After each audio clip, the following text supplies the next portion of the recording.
Oke.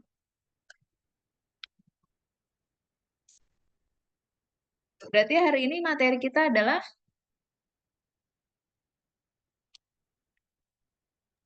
Hiperlipidemia. hiperlipidemia ya. Oke. eh Kasus terakhir udah dikasih belum, Non? Belum, Bu. Iya, sebentar, Mas.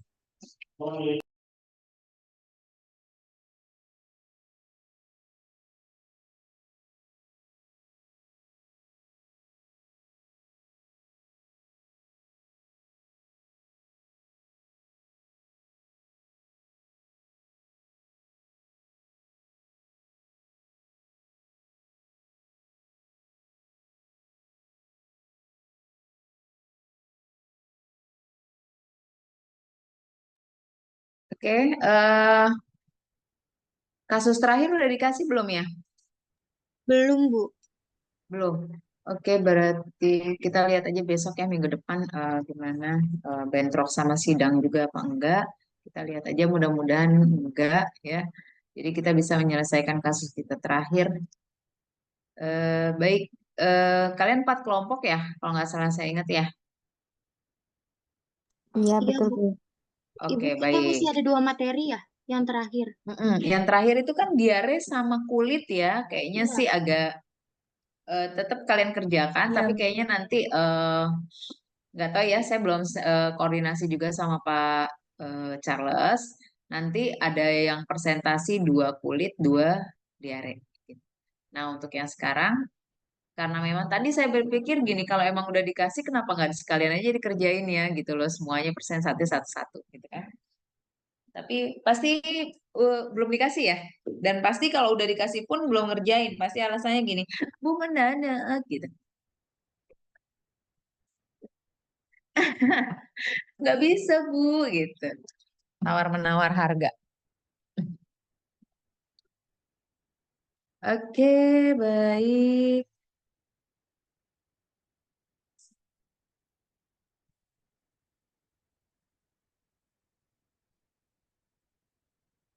BTW kalau nih barusan ada yang chatting. eh Kalau cuma satu, 1/2 jam dong. Selesai gitu 1/2 jam. Kayak nanti Pak Charles masuk, maaf Pak, sudah selesai. Gitu ya. Pak Charles lagi ada di luar, masih di jalan. Oke, baik. Yang kelompok 4 siapa dulu? Karena memang kelompok 4. Nanti berarti ke satu lagi kelompok, itu saya ambil random ya, bisa 1, 2, atau 3. Ibu, saya izin share screen ya, Bu. Oke, berarti saya mau yang presentasi semuanya on cam.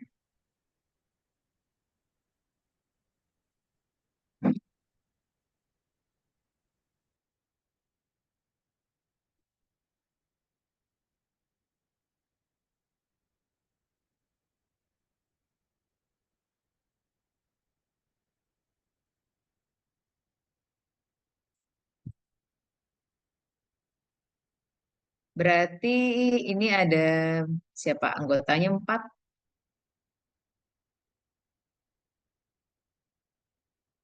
Yap. Oke, silakan Bisa dimulai. dimulai nggak, Bu? Silakan, ayo. Assalamualaikum warahmatullahi wabarakatuh. Kami di sini ingin mempresentasikan tentang studi kasus hiperlipidemia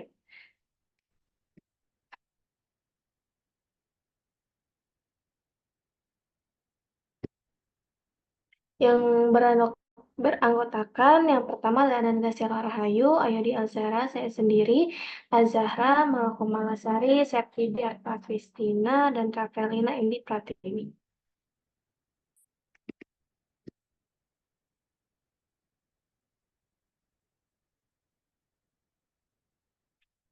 Hiperlipidemia adalah meningkatnya kadar kolesterol atau trigliserida. Hiperlipidemia adalah kelompok gangguan metabolik dengan ciri kadar lipid yang tinggi, terutama kolesterol, trigliserida, dan lipoprotein dalam darah. Terdapat beberapa tipe hiperlipidemia yang ditentukan berdasarkan pada kadar jenis lipid yang meningkat. Gangguan yang menyebabkan hiperlipidemia dapat berasal dari yang pertama ada ekspresi abnormal gen yang mengoreksi apoprotein, lalu ada defisiensi lipase lipoprotein atau sekelompok kelainan genetik langka di mana seseorang kekurangan protein yang dibutuhkan untuk memecah molekul lemak. Lalu ada low density lipoprotein (LDL). Hiperlipidemia didefinisikan sebagai serum kolesterol minimal 200 mg/dl atau serum trigliserida minimal 150 mg/dl.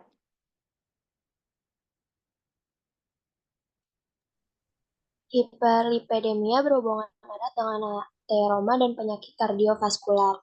Terapinya termasuk penggunaan resin, pengikat asam empedu seperti kolestiramin dan kolestripol.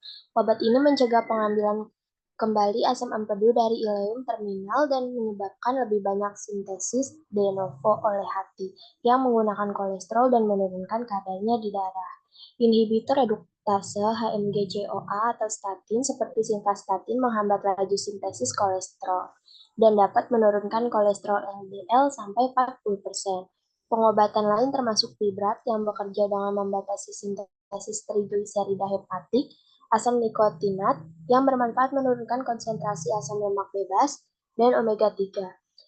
Marin trigliserid yang dapat menurunkan sekresi lipoprotein densitas sangat rendah atau very low density lipoprotein atau VLDL hepatik.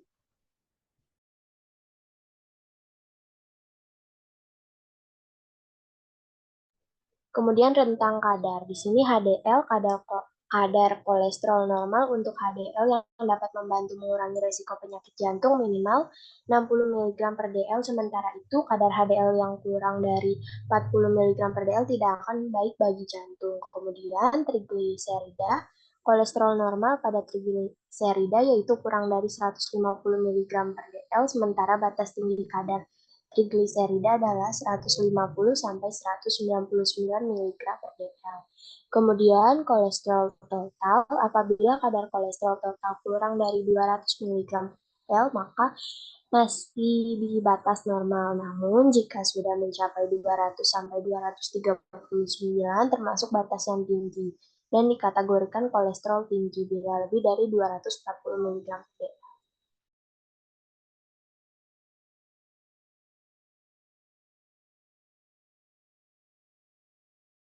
Di sini ada tabel classification of LDL total dan HDL kolesterol. Di mana LDL kolesterol kurang dari 100 itu optimal, 100 sampai 129 near optimal, kemudian 130 sampai 159-nya borderline high, 160 sampai 189-nya high, lebih dari 190 itu very high. Kemudian di sini ada total kolesterol dan juga kadar HDL kolesterol yang bersumber dari National Cholesterol Education Program.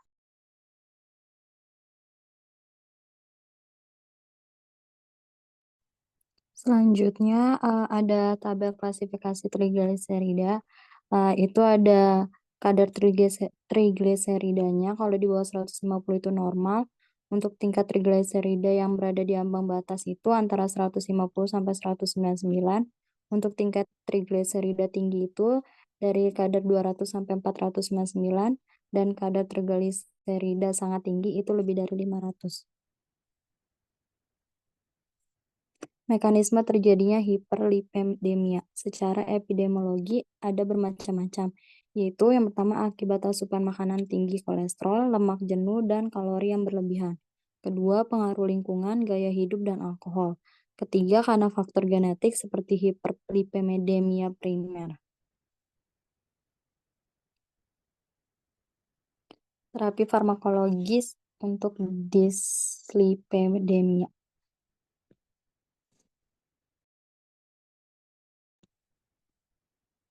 Yang pertama ada statin. Statin adalah obat penurun lipid paling efektif untuk menurunkan kolesterol LDL dan terbukti aman tanpa efek samping yang berarti.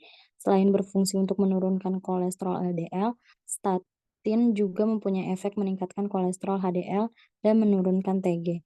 Berbagai jenis statin dapat menurunkan kolesterol LDL 18-55%, meningkatkan kolesterol HDL 5-15%, dan menurunkan TG 7-30%. Cara kerja statin adalah dengan menghambat kerja HMG CoA reduktase. Terdapat tabel dosis statin maksimal yang direkomendasikan. Contohnya itu dari lovastatin 80 mg per hari, pravastatin 80 mg per hari, simvastatin 80 mg per hari, fluvastatin 80 mg per hari, atorvastatin 50 mg per hari, rosuvastatin mg per hari, dan pitavastatin 4 mg per hari.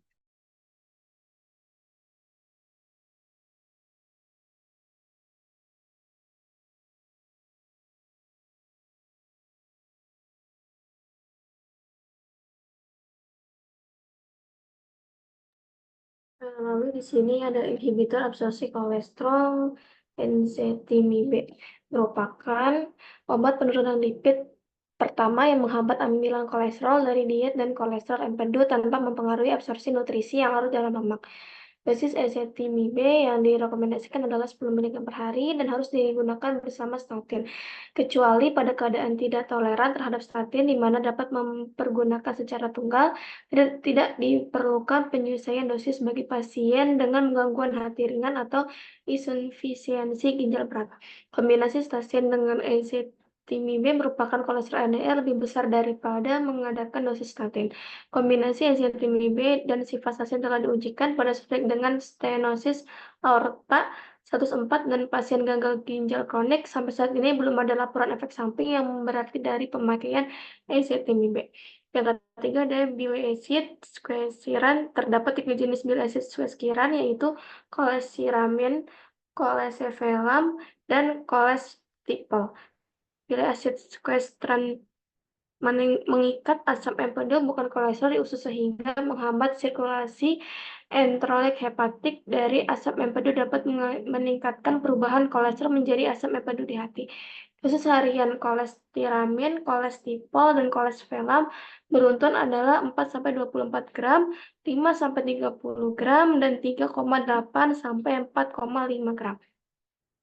Penggunaan dosis tinggi 24 gram kolestiramin atau 20 gram of kolestipol menurunkan konsentrasi kolesterol LDL sebesar 18-25%.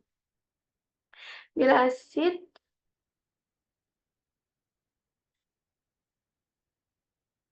acid squalene tidak mempunyai efek samping terhadap kolesterol HDL, sementara konsentrasi TG dapat meningkat.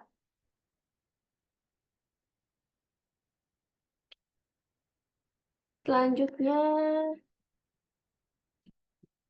ada fibrat. Fibrat adalah agonis dari PPAR alfa. Melalui reseptor ini, fibrat menurunkan regulasi gen ApoC3 serta meningkatkan regulasi gen ApoA1 dan A2.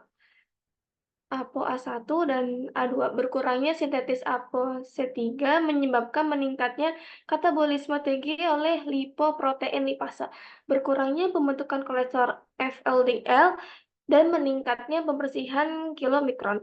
Meningkatnya regulasi ApoA1 dan ApoA2 menyebabkan meningkatnya konsentrasi kolesterol HDL.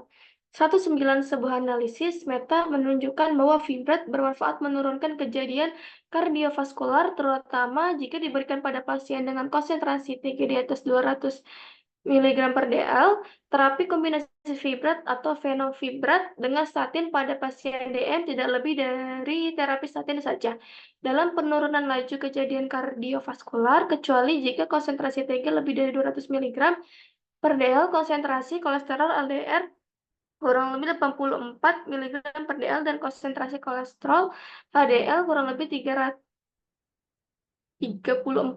mg per dl. 110 penelitian ini memperkuat pendapatnya bahwa terapi penurunan konsentrasi tinggi ditunjukkan hanya pada pasien dengan resiko kardiovaskular tinggi yang konsentrasi kolesterolnya LDL-nya telah mencapai target dengan terapi statin dan konsentrasi TG-nya masih di atas 200 mg per dl. Fibrat dapat menyebabkan miopati, peningkatnya enzim hepar, dan kolelitiasis 111. Risiko miopati lebih besar pada pasien dengan gagal ginjal kronik dan bervariasi menurut jenis fibrat. Gemfibrozil lebih berisiko menyebabkan miopati dibandingkan fenofibrat jika dikombinasikan dengan statin. Jika fibrat diberikan bersama statin, maka sebaiknya waktu pemberian dipisah untuk mengurangi konsentrasi dosis puncak, misalnya fibrat pada pagi dan statin pada sore hari. Dosis fenofibrat adalah 200 mg per hari, dengan dosis maksimal 200 mg per hari. Dosis gemfibrozil adalah 600 mg diberikan 2 kali sehari dengan dosis maksimal 1200 mg per hari.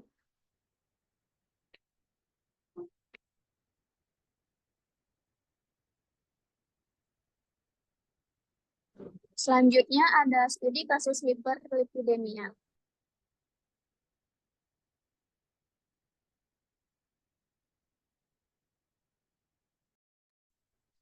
Seorang pria 25 tahun dengan keluhan sakit kepala dan leher terasa kaku.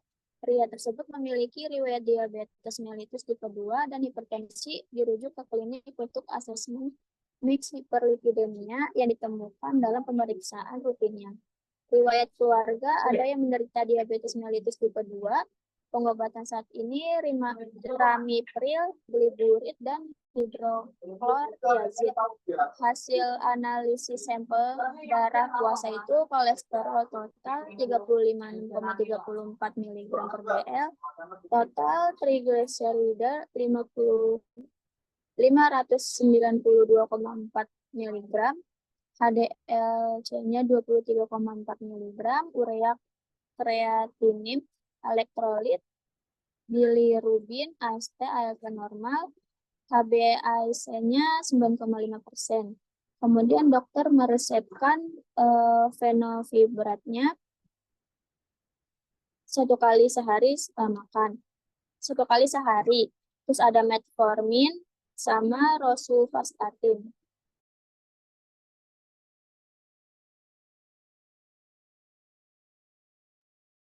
Berikut subjeknya. Seorang pria berusia 52 tahun dengan keluhan sakit kepala dan leher terasa kaku. Pria tersebut memiliki riwayat diabetes mellitus tipe 2 dan hipertensi, dirujuk ke klinik untuk asesmen hiperlipidemia yang ditemukan dalam pemeriksaan rutinnya. Riwayat keluarga ada yang menderita diabetes mellitus tipe 2, pengobatan saat ini ramipril, gliburit, dan hidroklortiazid. Objeknya hasil analisis sampel darah dilakukan saat puasa. Kolesterol totalnya itu 356,34 mg per dl. Ini lebih dari 200 mg per dl. Untuk total trigliseridanya 592,4 mg per dl, lebih dari 150 mg per dl. Untuk HDL-nya ini 23,4 mg per dl, itu kurang dari 40%. Lalu urea kreatinin, elektrolit, bilirubin, AST, ALT, yaitu normal. Untuk HbA1c-nya ini 9,5%, melebihi dari 6,5%.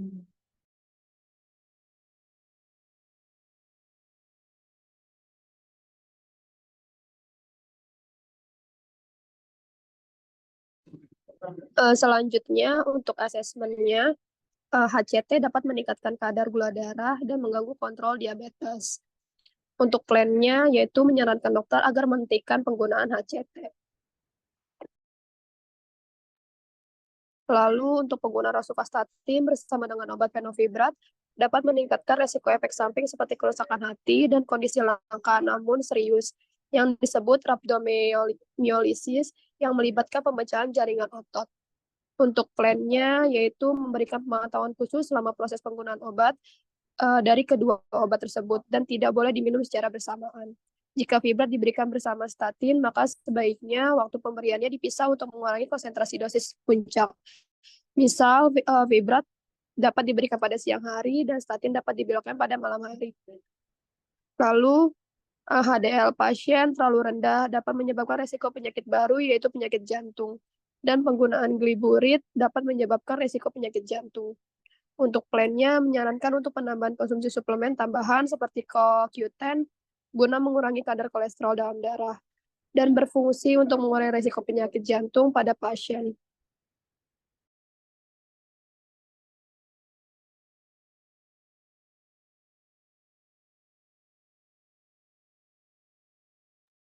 Lalu ada interaksi obat antara gliburit dan metformin dapat menyebabkan hipoglikemi.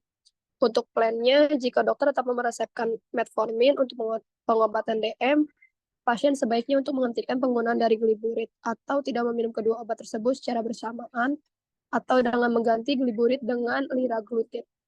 Lalu untuk interaksi obat antara ramipril dan obat diabetes dapat menyebabkan resiko hipoglikemi yang signifikan. Untuk plannya, menyarankan pasien agar tidak mengkonsumsi obat secara bersamaan. Ramipril dapat diminum pada malam hari sebelum tidur, sedangkan untuk obat diabetes diminum pada pagi hari. Lalu untuk interaksi obat antara gliburit dan fenofibrat dapat menyebabkan terjadinya hipoglikemi. Untuk plannya, menyarankan untuk penggunaan kedua obat tersebut dengan tidak diminum secara bersamaan. Gliburit dapat diminum pada pagi hari, pada saat makan, dan fenofibrat dapat diminum pada siang hari, pada saat makan, diminum pada waktu yang sama setiap harinya.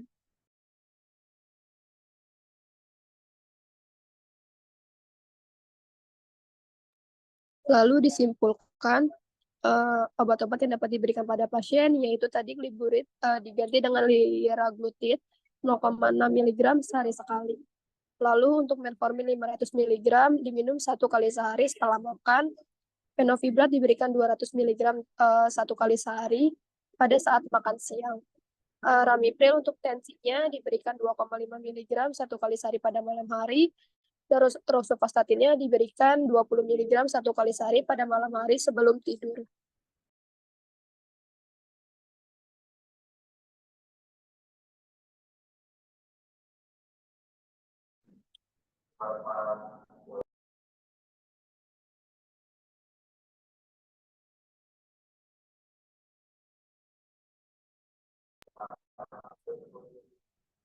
Ini ada interaksi obatnya dari fenofibrat dan rosuvastatin.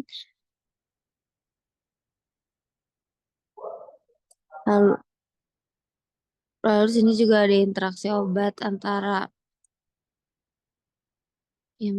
antara fenofibrat dan liraglutida. Ini hasilnya sedang. Ramipril bertemu formin menggunakan ramipril bersama-sama dengan metformin dapat meningkatkan efek metformin dalam menurunkan gula darah. Hal ini menyebabkan kadar gula darah Anda menjadi terlalu rendah. Tanda-tanda gula darah rendah antara lain sakit kepala, lapar, lemas, pusing, mengantuk, gugup, berkeringat, kebingungan, dan gemetar. Bicarakan dengan dokter Anda sebelum menggunakan ramipril bersama dengan metformin. Mungkin memerlukan penyesuaian dosis dan Anda mungkin perlu memeriksa gula darah Anda lebih sering. Penting untuk memberitahu dokter Anda tentang semua obat lain yang Anda gunakan termasuk vitamin dan herbal. Jangan berhentikan menggunakan obat apapun tanpa berkonsultasi terlebih dahulu dengan dokter. Rosuvastatin dan ramipril diminum pada malam hari sebelum tidur menurut drugs.com. Tidak ada interaksi pada kedua obat tersebut jika diminum secara bersamaan. Lalu metformin memiliki efek samping lebih rendah dibanding dengan gliburit. Penggunaan metformin jika diberikan bersamaan dengan obat trigliserid atau fenofibrat secara bersamaan tidak ada interaksi antara kedua obat tersebut dibanding dengan penggunaan gliburit. Fenofibrat menurut drugs.com. Interaksi antara kedua obat tersebut dapat menyebabkan hipoglikemia.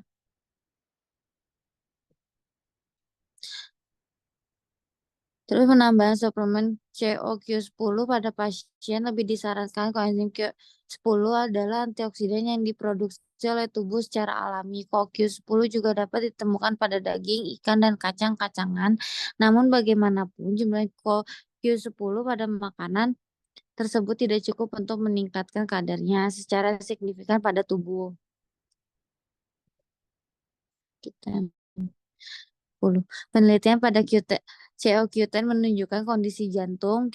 COQ10 dapat memperbaiki gejala gagal jantung kongestif dan COQ10 dapat membantu mengurangi tekanan darah. Lalu diabetes kolesterol. COQ10 dapat membantu mengurangi kadar kolesterol total pada penderita diabetes dan dapat menurunkan resiko penyakit jantung. Pada miopati yang diinduksi statin, penelitian menunjukkan bahwa COQ10 dapat membantu meringankan kelemahan otot dan rasa sakit yang terkadang terkait dengan penggunaan statin. Di sini ada figur model dari step dari therapeutic lifestyle mengubah eh, mengubah kehidupan. Wait, lanjut yuk.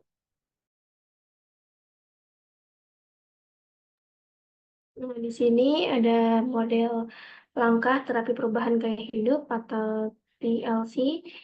Dan yang pertama adalah Visit One Begin Lifestyle Therapist, yaitu perubahan gaya. Mulailah terapi gaya hidup. Lalu 6 minggu selanjutnya itu ada kunjungan yang kedua, yaitu evaluasi respon LDL. Jika tujuan LDL tidak tercapai, tingkat LDL menurunkan TX. Lalu 6 minggu berikutnya ada kunjungan yang ketiga, yaitu evaluasi respon LDL. Jika tujuan LDL tidak tercapai, pertimbangan untuk penambahan obat gas. Lalu kita ini ke bawah dulu ya. Internet X for metabolic syndrome, intensity, weight, management, and physical activity consider referential to dietitian, yaitu mulailah TX untuk sindrom metabolik, yaitu mengintensifkan pengolahan berat badan dan aktivitas fisik, pertimbangan rujukan ke ahli gizi. Lalu kita geser ke sebelah kanan, ada 4-6 bulan, yaitu Visit N, yaitu pantauan kepatuhan terhadap TLC. Ini masih lanjutannya ya. Yang pertama ada implicit reduction in saturated fat and cholesterol, encourage moderate physical activity, consider referral to dietitian, yaitu menekankan pengurangan dalam lemak jenuh dan kolesterol, mendorong fisik sedang aktivitas, pertimbangan rujuk kepada ahli gizi. Lalu ada reinforce reduction in saturated fat and cholesterol, consider ending plan stanols atau sterols. Terus ada interest fiber intake. Lalu yang terakhir ada consider referral to dietitian, yaitu menekankan pengurangan dalam lemak jenuh dan kolesterol, mendorong fisik sedang aktivitas, mempertimbangkan rujukan kepada ahli gizi. Sebenarnya dapat disimpulkan di sini pola hidup sehatnya itu tidak minum yang beralkohol, lalu ada terapi diet, hindari makanan tinggi berlemak, lalu olahraga atau aktivitas fisik, yang terakhir hindari makanan yang digoreng atau bersantan.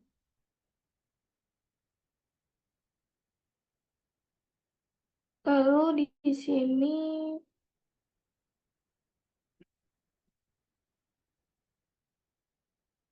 ada Pharmaceutical Care Network Europe yang versi Indonesianya. Hanya ada informasi yang diperlukan tidak tersedia. Hanya itu saja. Cukup sekian presentasi dari kami. Ada yang ditanyakan teman-teman? Oke, baik. Terima kasih untuk Ayodhya dengan teman-temannya.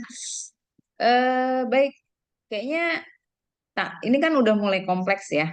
Kayaknya semua penyakit dia ada ya. Tambahin lagi kayak kemampuan ginjal tinggal 50%. Nah, udah deh. Selesai itu. Tambah Meninggal, Bu. banyak. Tambah banyak interaksinya ya. Baik, berarti silakan. Yuk, yang udah mulai panas. Ibu, kita menerima pertanyaan untuk 3 orang ya, Bu. Terima kasih. 3 orang, 4 sesi. Oke. 3 orang satu sesi sudah cukup sepertinya, Bu. Oke, yang lain gimana? Masih bisa seseru yang kemarin? Oke, nih mana orang-orangnya nih? Angetin dulu kali Bu. Oke, matiin dulu boleh. Ya, ya, ya. Oke, sip. Oh, selamat datang Pak Charles. Sudah dari kapan ya? Saya nggak lihat lagi. Iya Udah sore Bu. sampai Pak? Saya Udah nggak Bu, lihat udah lagi. nyampe. Oke, Oke Bu. sip. Yuk, Iskandar, mana Iskandar? Iya, Bu. Ayo, Ndar. Bentar, Bu. Nyimak nggak, Ndar?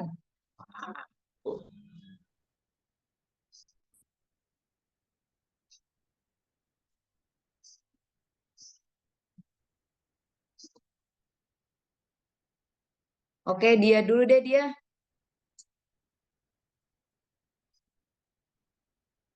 Mana sih dia? Pokoknya yang Hadir kenal aja Ibu. dulu. Oke. Yakin nggak tertarik dia? Coba deh Bu mau nanya. Oke, sip.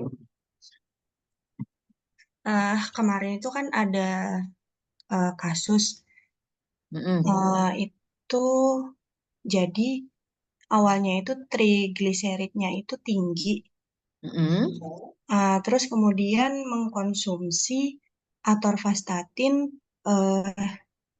dimix sama apa fenofibrat. mm-mm. Terus ketika cek lab itu TG-nya turun, tapi malah fungsi hatinya terganggu. Itu kenapa ya? Ntar dulu. Ini setelah berapa kali pemakaian ya? Nah, itu kemarin ceritanya cuma segitu aja sih, Bu. Oh, oke. Iya, jadi fungsi hatinya jadi terganggu, tapi TG-nya udah turun, tapi fungsi hatinya jadi terganggu gitu, Bu. Konsumsi si fenofibrat sama si atorvastatin itu, Oke. gitu. Berarti yang mesti kita cari tahu berapa lama ya sebenarnya. Nah, Iya, di situ kan kita pemakaian bisa obatnya. ngambil dari jurnal penelitian. Memang sih ada ya, apa namanya? Tadi kelemahan yang penggunaan itu emang merusak hati ya. Yang presentasi benar ya? Iya, Bu, betul. Oke, betul. Oke, itu di situ dikatakan berapa lama literatur yang kalian dapat? Kalau dari drugs.com itu Heeh. jadi Tadi kan karena ada tuh uh, PowerPoint yang pertama-pertama ya ngomongin. ada di plan, Bu. Heeh, ya. Sama interaksi juga ada. Mm-mm. Nah, silakan jelaskan. Jadi ada pertanyaan dari Ayu nih bilang, nah itu kenapa ya gitu. Oke, silakan bisa dijawab. Jadi kalau menurut drugs.com itu obat-obatan golongan fibrat sama statin itu kalau digabung dia bisa merusak hati sama mempengaruhi kerusakan jaringan otot, Bu. Itu berapa Oh, lama ya? Cara Pemakaian berapa lama? di sini nggak dijelasin sih, Bu, pemakaian berapa lamanya. Cuma kan Heeh. kalau kedua obat itu dia memiliki jangka waktu panjang ya, Bu, dalam darah. Iya, memang Eh, Kemungkinan ya lebih dari 3 bulan ya. bisa jadi, Bu. Karena ini obat-obat rutin. Oke, ada yang bisa nanggapin atau punya Oh, istilahnya Ibu, maaf, pengalaman? ada ternyata. Saya bawa brosurnya. Oh, oke. Fenofibrat itu Heeh. dia baru baru bisa ada hasilnya itu pemakaian pada 3 sampai 6 bulan. Hasil hasil apa nih? Hasil Eh, efeknya, Efeknya efektivitasnya. ya setelah pemakaian 3 sampai 6 bulan baru didapatkan hasil dari efek Terus, tersebut. tapi ada efek samping lain yang didapat juga gitu. Enggak. Tadi kerusakan hatinya dapat dari mana? Dari drug.com, Bu. Jadi dia itu dua kompleks. Kalau misalnya keduanya dicampur itu bisa menyebabkan kerusakan hati sama Oh jaringan ya. otot. Oke, ada tanggapan yang lain? Atau kelompoknya Ayu juga boleh nanggapin, silakan.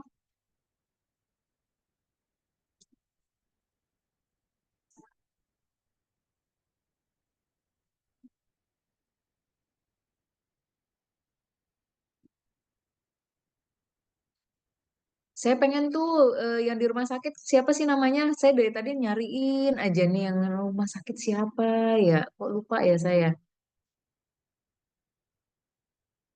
Gimana tanggapannya?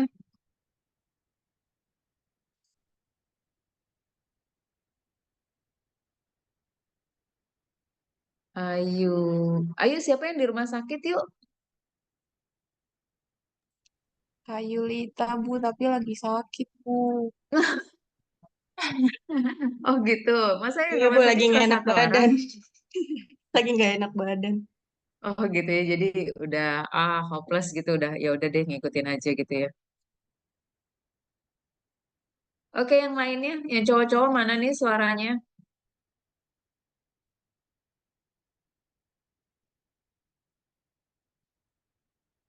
Oke.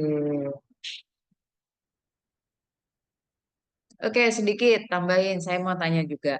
Ini kan tadi dia ada pemakaian diabetesnya itu dua ya, dua jenis. Benar ya?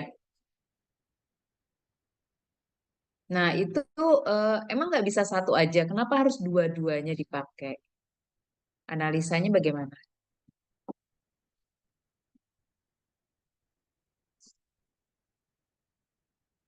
Oke, silakan Ayu.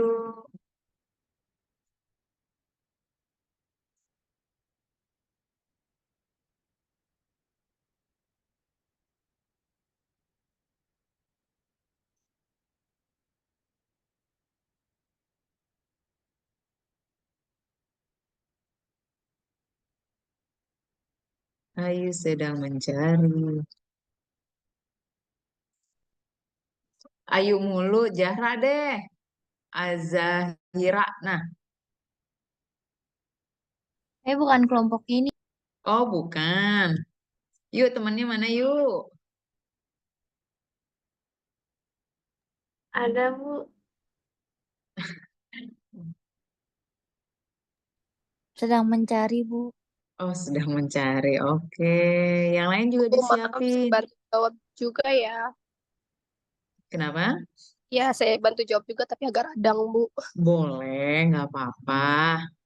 Emang di rumah, Pi? Siapa, Bu, saya, Bu? Iya. Lagi di luar, baru pulang kerja. Oh, gitu. Oke. Ini bantu jawab yang mana nih, Pi? Apa tuh namanya? Kan tadi tentang yang Kasus. gula. Ah, oke. Jadi kenapa harus dipakai dua-duanya? Oh, Sebelumnya, itu. sebelumnya memang pasien itu dia udah menderita penyakit bawaan DM dan hipertensi. Jadi Mhm. sebelumnya dikasih sama dokter itu gliburit. Tapi Mhm. resep terbarunya karena DM-nya tinggi, dokter meresep lagi metformin. Sebenarnya bisa kita punya dua plan, Bu. Kalau misal Mhm. kalau misalnya mau dipakai salah satu, kita lebih merekomendasikan untuk pakai metformin karena dia lebih rendah untuk interaksi obat dari obat-obat yang lainnya. Tapi karena sebelumnya dokternya ngasih gliburit, jadi harus harus konsultasi lagi sama dokternya. Kemungkinan kalau misalnya si gliburitnya dihilangkan, takutnya pasiennya malah jadi hiper lagi. Jadi kita punya dua plan. Yang pertama pakai metformin aja, atau kalau memang dua-duanya mau dipakai, pemakaiannya dipisah. Jadi gliburit dipakainya pagi, karena kan gliburit harus diminum pada saat sarapan pertama, pada makan pertama. Lalu metforminnya bisa diminum siang hari. Gitu, Bu, kalau kita. Tapi kan di sini ada efek samping obat yang menurunkan gula darah. Iya, betul. Tadi ada Nah, interaksi yang buat menurunkan iya, gula darah. benar. Ibu Nah, izin nambahin, tapi maaf oke, suaranya siap. lagi enggak. Asik kan nih? Ya, kalau dari kelompok kami Mhm. ada sedikit diskusinya mau Mhm. mengganti obat DM-nya menjadi insulin, Ibu. Oh, gitu. Karena kan HbA1c-nya kebetulan Tinggi. 9,5 sudah Yes. lumayan tinggi ya, Bu. Mm-mm. Jadi insulin alternatif yang paling aman karena dia nggak akan interaksi dengan yang lain gitu ya, Bu. Tapi kalau misalnya kita seberapa jauh kesiapan seorang pasien, menurut kalian ya, kesiapan seorang pasien untuk menggunakan insulin, karena memang itu lebih effortnya besar ya untuk mengerjakannya gitu kan ya, ngajarinnya ininya. Nah, dibandingkan tablet. Nah, ini benefit amarisnya kan resikonya itu kalau orang yang sudah insulin terus dia agak bandel sedikit karena memang lebih apa ya, lebih susah lah makainya dibandingkan tablet. Nah, menurut kalian benefit amarisnya ini kalau disuruh pilih tadi, itu lebih baik kita bertahan dengan resiko efek samping yang tadi bermacam-macam tapi mudah, atau kita mengurangi resiko efek samping karena memang ada eh, apa interaksi obat di sana dengan menggunakan insulin. Memang setiap pasien ada beberapa yang menolak. Kebetulan Mm-mm. kayak bapak saya sendiri juga dia menolak untuk pakai insulin. Cuman Mm-mm. Bu, nanti kan kita dari pihak farmasi bisa memberikan konseling dan edukasi ke pasien bahwa penggunaan insulin tuh nggak seterusnya loh gitu. Bahkan kalau yang misalkan gula darahnya nanti sudah turun dan HbA1c-nya sudah bagus, dokter biasanya akan menstop insulin dan beberapa kasus di tempat saya juga ada Bu yang seperti itu. Misalkan dia 2 bulan pakai insulin, lalu di bulan ketiga dia malah cuman jadi obat DM-nya cuman 1, insulinnya sudah tidak diberikan. Oke, saya masih banyak mau tanya yang lain dong, gantian. Jangan saya mulu. Yo, ini udah dibantu. Sekarang kelompoknya Ayu, silakan yuk. Ada yang mau tanya nggak nih yang lainnya ke kelompok Ayu?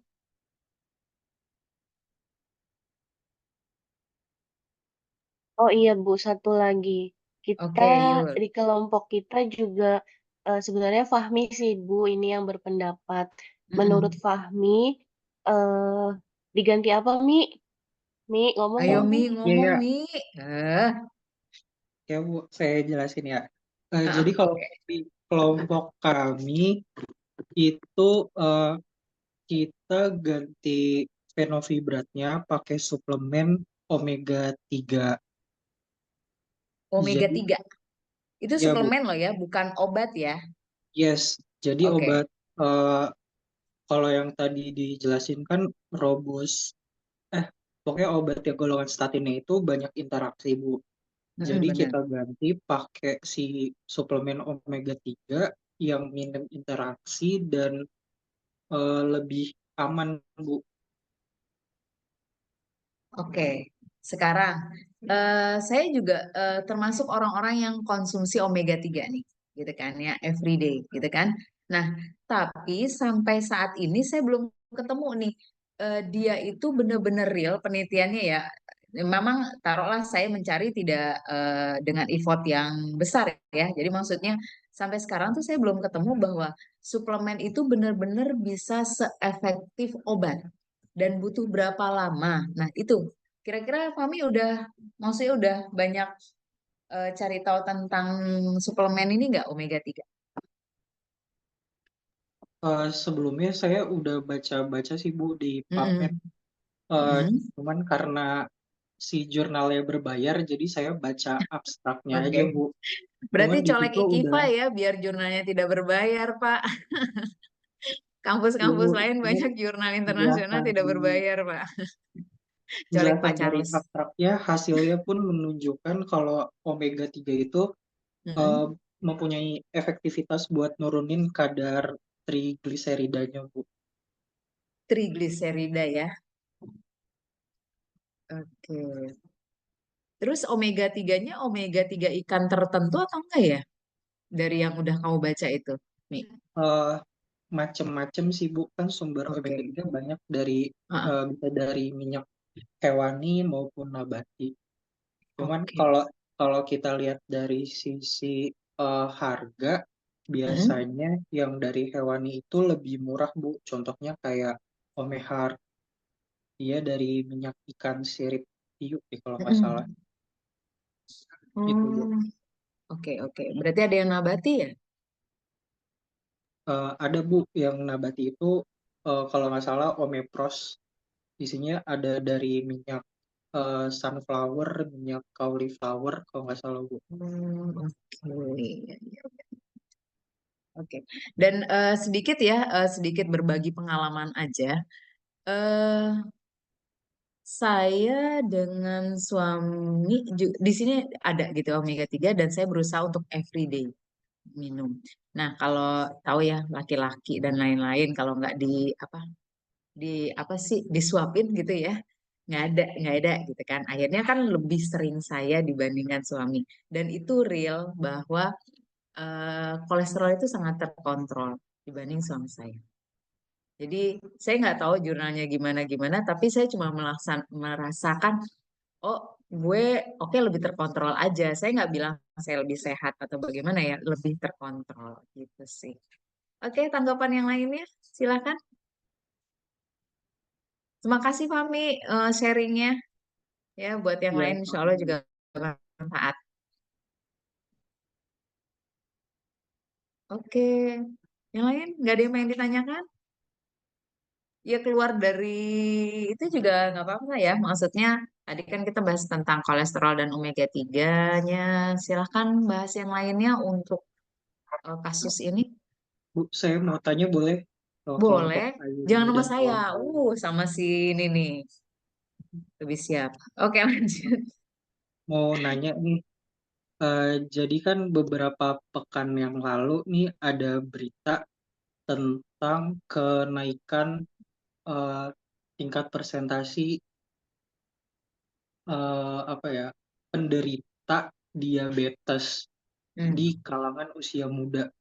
Itu cukup tinggi banget, Bu. Ya, Terus ya. saya cek di Riskesdas 2018, ternyata angka hiperlipidemia di Indonesia itu juga meningkat sekitar 72,8% di usia lebih dari 15 tahun ke atas. Jadi itu kan apa ya, menyerang di usia-usia muda. Kira-kira faktor utamanya apa sih dari peningkatan presentasi penyakit-penyakit tersebut, apalagi yang diserang itu anak-anak usia muda kayak kita-kita. Lagi Faktor utama produktif-produktifnya apa? ya. Masa sakit generatif gitu ya. Iya, Bu. Oke, silakan tanggapannya. Saya mau nanggepin dikit aja, Bu. Nggak usah Nah, dikit, banyak digadai setahu kasih yuk. saya, saya ngeliat di sosial media juga sih, Bu, Ya. banyak penderita DM di kalangan remaja itu gara-gara kurang minum air putih. Kan karena Oke. mereka kan produktif, jadi mereka kan terlalu apa ya, menekuni aktivitasnya.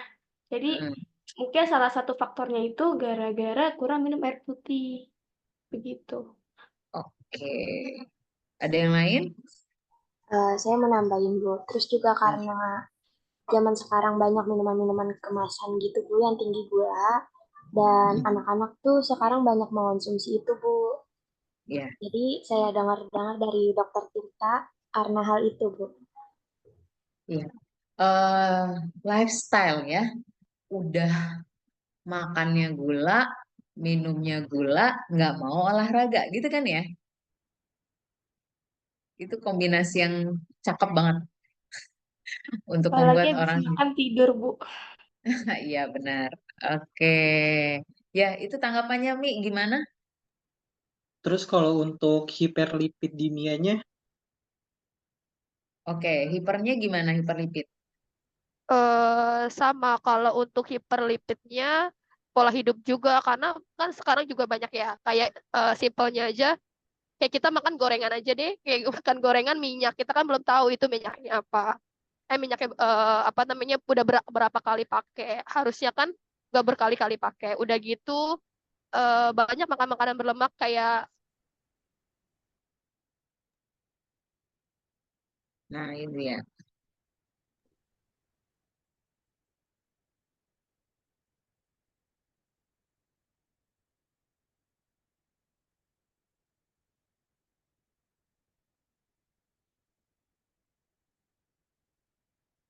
Oke, ini saya yang nge-lag atau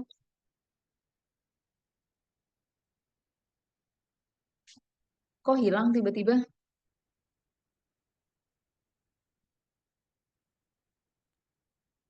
Maaf Bu, hilang apanya Bu? Oh, enggak, tiba-tiba di saya kali yang nge-lag. Jadi maksudnya kok suaranya hilang gitu. Apa emang sudah selesai, apa nge-lag, jadi kayak gantung gitu. Keluar Bu Kak Elinnya. Oh, dianya ya berarti ya. Tadi saya takutnya, karena di sini hujan deras ya. Jadi saya takutnya saya yang nge-lag. Oke, sedikit lagi saya mau tanya, Kiten.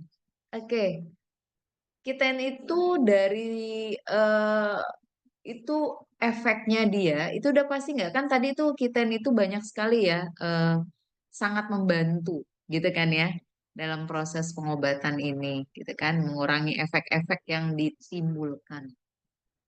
Nah, pertanyaan saya eh, ini sudah terbukti terus sama dari benefitnya sama risknya. Ini harga berapa ya? Saya nggak tahu harga ya.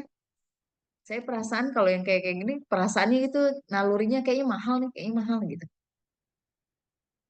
Ya Gimana Bu, nih yang di rumah lumayan. sakit? Lumayan mahal Bu, Lumayan Bu Ya kan, harganya. lumayan kan? Kayaknya 300-an. perasaan saya tuh, ini kayaknya mahal nih obat gitu ya. Nah, sekarang dari benefit sudah terbukti nggak secara apa jurnal gitu kan penelitian bahwa memang efek-efeknya itu di apa ya diminimalisir dari manfaat kitennya tadi. Oke, silakan.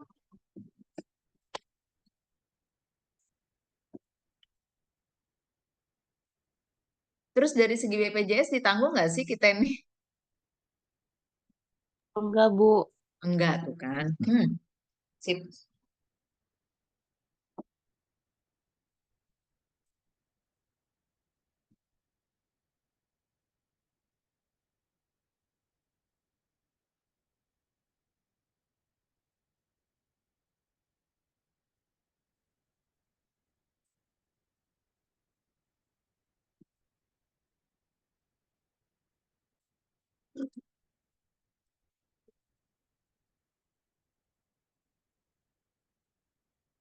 Udah ada yang ketemu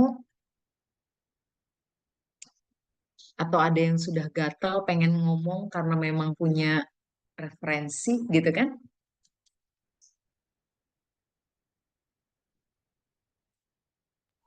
Eh, saya nemu jurnal di PubMed Bu.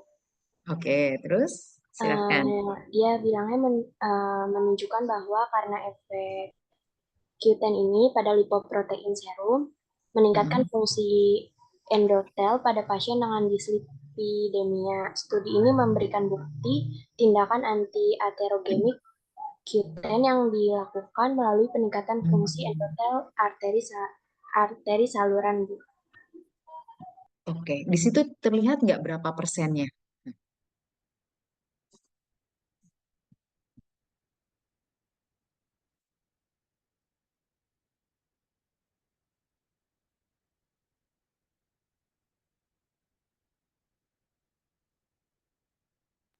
Nggak ada berapa persennya Bu, cuman di Nggak ada ya? kesimpulan, iya, di Hmm. kesimpulan dia bilangnya 200 mg per hari dapat menurunkan serum HDLC dan LDL, kemudian menormalkan rasio HDL dan LDL.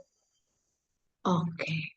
Ya, berarti sebenarnya udah ada ya. Berarti penelitian udah jelas bahwa ini ada manfaatnya.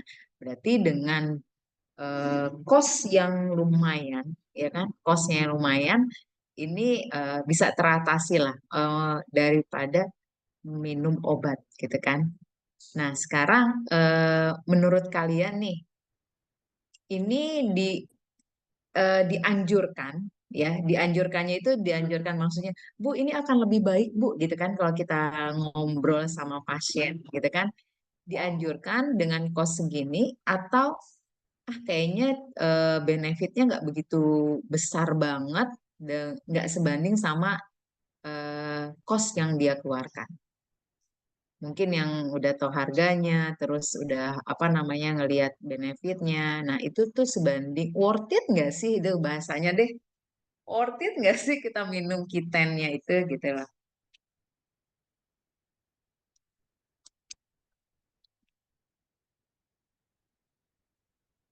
Kalau saya, Bu, worth it, Bu, kalau keadaan ekonomi saya mendukung. Oke, berarti untuk orang-orang tertentu kita akan edukasi bahwa eh, dan mereka dilihat dari apa namanya segi keuangan oke, berarti kita akan nganjurin ya. Oke. Tapi pola hidupnya masih sama aja akan berpengaruh apa enggak ya? Karena kan kadang-kadang orang yang plus 62 itu begini berpikirnya, oh gue udah minum yang ini loh mahal gitu kan, terus bisa nurunin, berefek, ya berarti makan pun akan ya sedikit agak bebas sedikit lah. Gimana?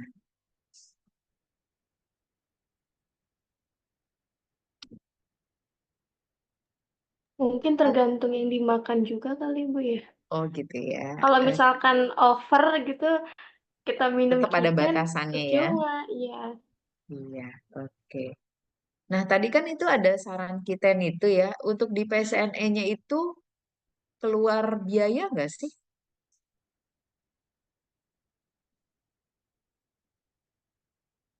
Dari segi biaya ya, ada masalah nggak ya?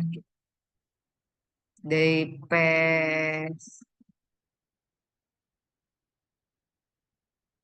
coba lihat di slide-nya yang PES. Oke, terus, terus.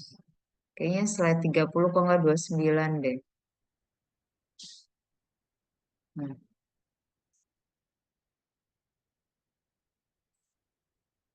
coba digedein.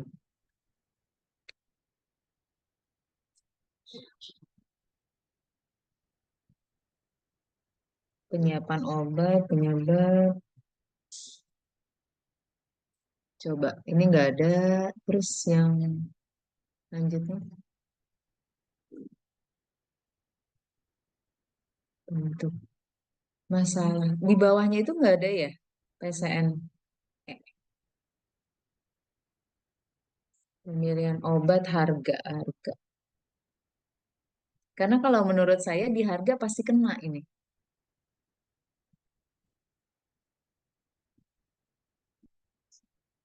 Dosis. Kita cuman sampai sini aja, Bu. PCNE-nya kan ada di bawah ya. Sampai bawah ya. Nggak dianalisis sampai bawah ya. Oke. Ya. Jadi nanti misalnya kalian menganalisa PCNE ini terus sampai bawah ya, ada atau tidak tetap harus kita analisa. Nah, itu eh, lengkap gitu loh. Nanti kita kupas. Gitu. Oke, ada tambahan dari Pak Charles? Silakan, Pak.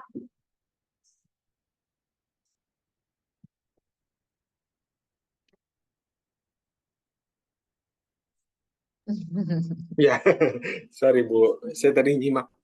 Ya, Iya. kasusnya berarti udah selesai teman-teman bahas ya tadi ya. Udah banyak yang sampai ke PCNE juga udah. Nah, eh, kalau dilihat kasusnya obatnya kompleks ya. Ada obat kolesterolnya, kombinasi, terus ada juga pasiennya masih tetap minum obat DM-nya. Nah, artinya ini orang-orang yang berisiko terjadinya kardiovaskular nantinya. Khawatirnya ya, lama-lama kan ke arah sana gitu. Nah, berarti obatnya udah sesuai apa belum? Tadi kan dari kelompok ada yang bilang ada interaksi nih pemakaian antara fenofibrat dengan Ator, gitu kan ya? Ada interaksi, kemudian ada beberapa interaksi yang lain. Memang terkadang begitu ada kasus seperti ini, itu si Malaka masih nggak dikasih gimana, kalau dikasih pun juga gimana gitu. Karena obat-obatan diabetes ini belum tentu, kalau dilihat HbA1c udah di atas 7,5 kan ya. Nah, kalau di atas 7,5 artinya dia tidak bisa lagi monoterapi, harus dua kombinasi lah.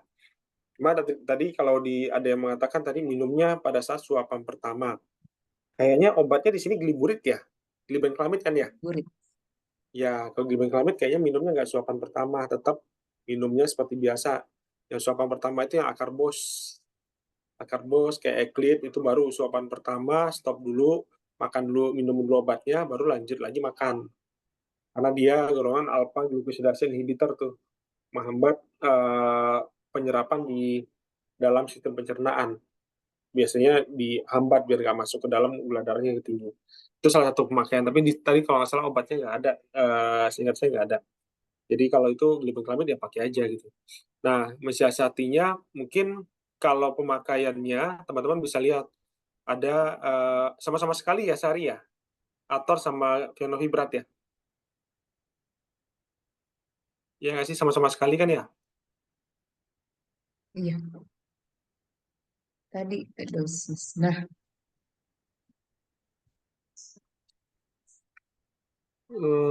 Fenovibrat 1 kali sehari.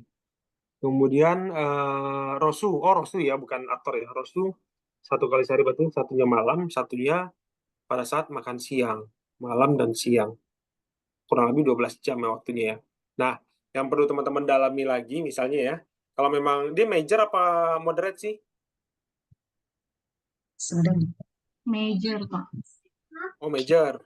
Hmm. Nah, kalau major ini hati-hati. Perlu teman-teman cek lagi apakah gini, Fenovibrat ini teman-teman lihat salah satunya lah, Fenovibrat maupun dua-duanya harusnya ya. Fenovibrat dan rosuvastatin, coba nanti teman-teman cari profil farmakokinetik.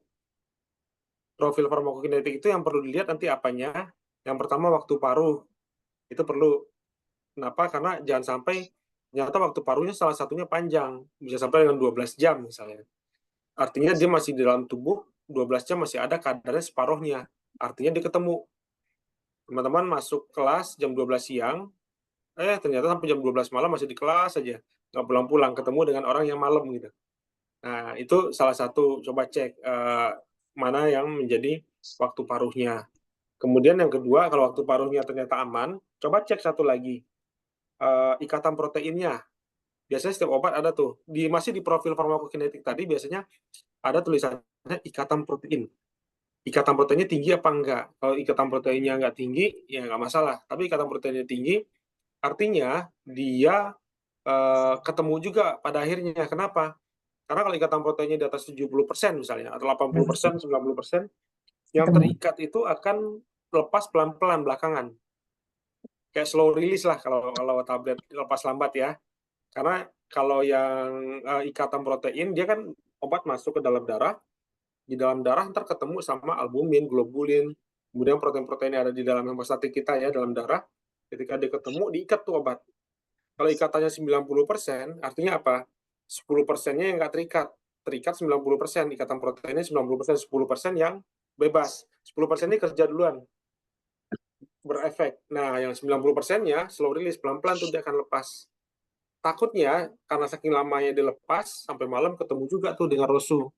Karena tadi major ya, kalau major tuh harus benar-benar dicek lebih detail tuh. Maka di profil farmakokinetik, T setengahnya panjang, atau yang kedua ikatan proteinnya tinggi apa enggak. Kalau tinggi jangan dikombinasikan. Itu bisa jadi salah satunya ya, atau bisa jadi permasalahannya di sini kan kolesterolnya tinggi semua ya, total kolesterol tinggi, LDL-nya tinggi. Nah, Fenovibrat itu cocok tuh untuk LDL tuh. Kalau Rosu itu ke Fenovibrat ini cocoknya ke trigliserid ya, dia lebih cepat untuk menurunkan trigliserid. Sedangkan kalau Rosu lebih cepat menurunkan LDL dan menaikkan HDL. Itu si Rosu cepat tuh. Kalau memang enggak, ya itu diinformasikan ke dokternya, harus di jeda dulu atau mana yang lebih urgent dulu. Kenapa? Karena kalau major itu nggak bisa barengan. Tapi kalau tadi ternyata memang waktu paruhnya aman, kemudian ikatan proteinnya juga aman, kayaknya lebih dijedanya bisa ya. Kalau pagi siang satu, malam satu harusnya pemakaiannya. Karena obatnya pemakaian jangka panjang nih, Fenovibrat. Belum lagi macam-macam ya faktor-faktor lain terakumulasi di mana itu khawatir juga tuh banyaknya. Kemudian yang lain-lain kayak Ramipril,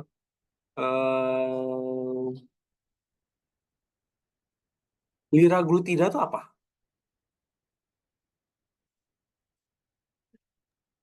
Insulin, Pak. Ini insulin ya, liraglutida mereknya ya? Liraglutida isinya, Pak.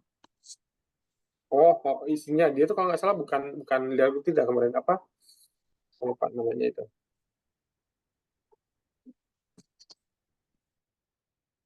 Ya, itu sih yang perlu teman-teman cek ya nanti ya untuk dua obat tadi yang paling concern ya paling paling bermasalah. Khawatirnya nanti justru itu membuat efek majornya. Kalau yang lain-lain sih udah oke ya. Saya cek lihat tadi. Itu Bu Foni kira-kira tambahannya Bu. Baik, terima kasih. Gimana Pak? Berarti minggu depan kita pertemuan terakhir ya Pak? Pertemuan terakhir Bu. Jadi minggu depan Langsung itu dua kita langsung bahasin. dua. Iya, langsung dua. Tadi saya udah kirim ke Askia, itu ada kasus diare sama kasus infeksi kulit. Baik, berarti itu dianggap PR aja ya Pak ya, minggu depan. Jadi nggak Iya, betul. bahas. Oke, masih ada tambahan Pak sebelum saya tutup? Untuk infeksi kulit sama dia, kayaknya enggak sih. Diare. Cukup Bu, itu aja. Cukup ya. Oke, Ya, baik. Ini udah agak ringan ya penyakitnya. lebih ringan lagi. Oke, baik. Saya absen dulu. Bentar. Oke, Ibu mudah-mudahan izin stop share ya, Bu. Oke, yep. Sip, makasih. Mudah-mudahan hadir semua. Ada Sarah, Hadir Ibu. Dia Ayu, Hadir Ibu. Anita Rahman. Hadir Bu. Oke, Romli. Hadir Bu. Oke, Lulu. Hadir Bu. Oke, Septi. Hadir, Bu. Nurmaya. Hadir Ibu. Fahmi. Hadir Bu. Oke, Florita. Hadir Bu. Oke, Fitria Ningsih. Hadir Bu. Ananda Sela. Hadir Bu. Putri. Putri Lestari ada. Oke, Putri kelas Farizal. pagi Bu. Pagi ya dia. Iya. Kok ngikut Farizan. sore tapi nggak hadir gitu ya. Farizal. Ini juga kayaknya bukan kelas ini ya. Iya Kelas Bu. pagi Kelas pagi juga. Bu. Oke, Iskandar. Hadir Bu. Nia. Kayaknya tadi ada Nia deh. Where is Nia? Azahra. Bu. Oke. Azahira. Azahira hadir Ibu. Oke, Mutiara. Bu. Nia. Hadir Bu.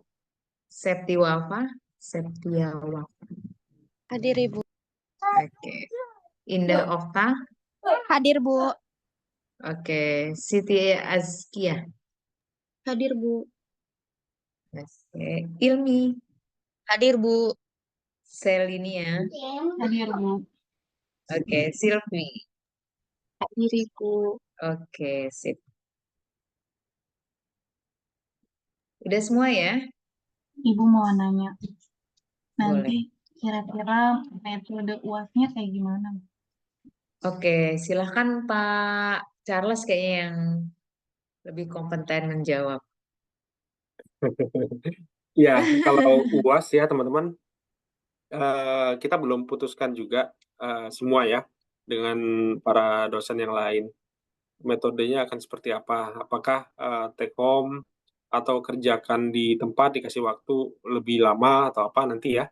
Itu nanti akan diinfokan. Cuma yang jelas UASnya sama dengan latihan-latihan yang sudah teman-teman kerjakan saat ini. Jadi mencari ada kasusnya, kemudian ada obat yang diberikan, perlu melihat nanti DRP-nya seperti apa. Nanti ada beberapa pertanyaan di bawah itu ya, kira-kira ada DRP-nya apa enggak, kemudian dari ada DRP apa enggak, itu kemudian interaksinya gimana, banyak ya, seperti yang teman-teman sudah lakukan. Harusnya lebih ringan sih ya, karena kita udah latihan juga cukup banyak, dan saya lihat makin ke sini teman-teman analisanya semakin baik tuh, semakin tajam. Udah mulai lakukan analisa, udah mulai ketemu dengan hal-hal yang lain di luar itu ya. Udah ketemu interaksi ini nggak boleh, ini digabung nggak bisa, itu udah semakin baik ke sini. Nah, nanti UAS-nya memang kurang lebih seperti itu. Tapi perorangan ya, perorangan nanti untuk UAS-nya. Cuma teknisnya nanti kita sampaikan nanti setelah kita finalkan. Baik, Pak. Terima kasih, Pak. Baik. Sudah jelas ya Oke. untuk semuanya. Ini bukan buat Sally aja ya, buat semuanya juga sudah ada gambaran. Nah, nanti UAS-nya seperti apa. Seperti itu. Oke, absen saya closing ya.